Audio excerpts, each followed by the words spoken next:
Hi there, everyone.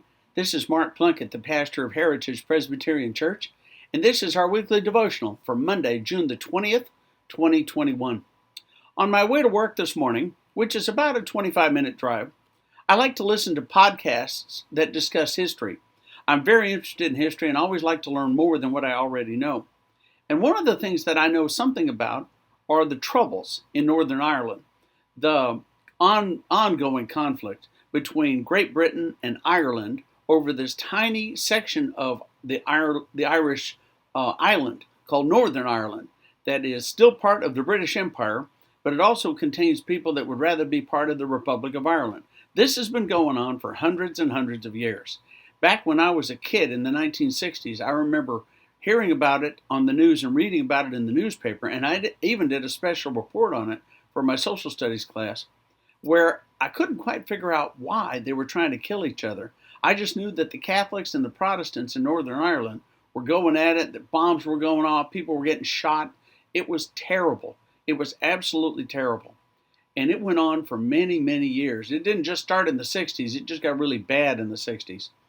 And finally, in about the early 1990s, everybody was so sick and tired of war and death and funerals, especially the funerals, and children getting killed, that they actually came together.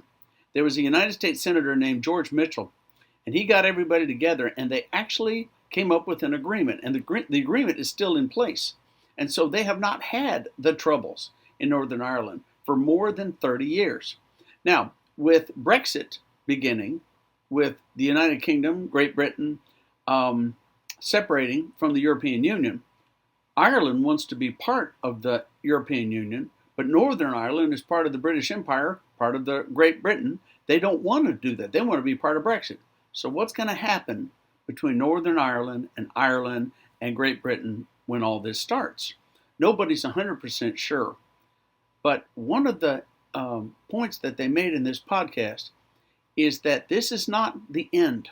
This is not the end. This agreement that they signed in the 90s is not the end.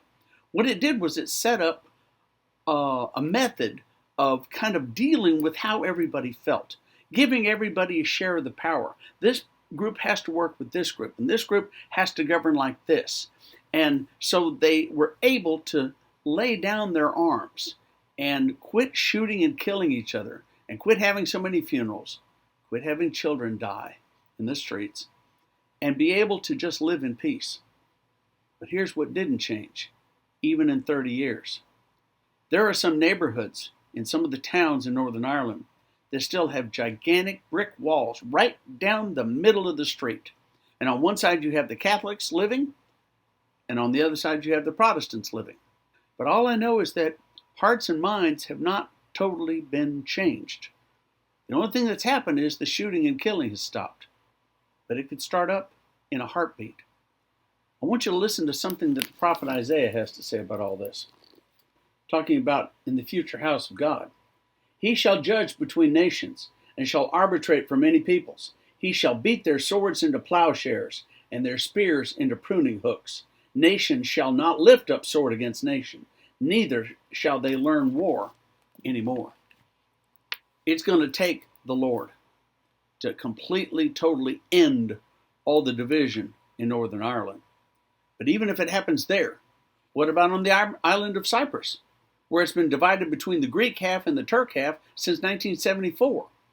What about the West Bank, that's been divided between Israel and Jordan and the Palestinians and the Arabs and all the different people that are involved in the Middle East, that there's never been peace since 1947, never been peace? What about China and Taiwan? Both claim to be Chinese. What about what's going on today in the Ukraine? What about that division? How are hearts and minds going to be changed forever? We can do our best, but ultimately it comes down to the power of the Lord. But no matter what, when the end of time comes, there will be no more war. Hearts and minds will be changed. What a glorious day that will be. Is there any way that we can make it happen before the end of the world? Who knows? Amen.